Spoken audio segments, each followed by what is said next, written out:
first strategy is for teaching math, and it's how we teach like problem solving, word problems, and representations. So this is representing algebra. Yes, pretty simple. Juanita brought 5 pencils to school. She loaned some of her pencils to friends, and now she only has 2 pencils. Write an algebraic equation to describe this problem.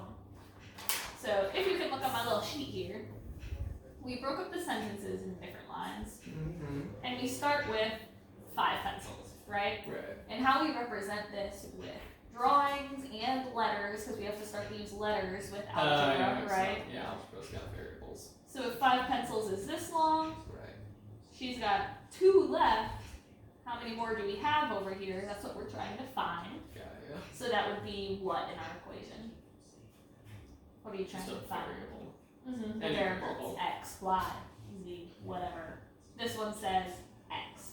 And so you can figure it out this way because you know, based on the picture, even if you don't know how to write the algebraic equation, you've kind of learned throughout younger elementary years that, okay, you've got 5 total, you've got 2 left, what's missing, kind of thing.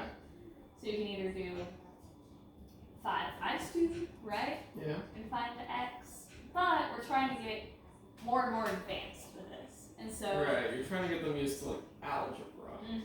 And so you can see here we have the X, which is what is left, the other ones. And then plus 2 would give you that total. Trying to get them to think in that frame of mind instead of just subtracting to find the answer. Which is what I would do. Yeah. So that is representing algebra with that. And now for more learning of math, graphic organizers for learning exponents, which I found to be pretty cool. I love a good graphic organizer, but I never thought about it with this concept. But it really makes sense for people that, you know, struggle with the definition of what an exponent does. It's not just 4 times 6, and it's not just 4 times 4. And so you can label the base and the exponent so that they know which is which.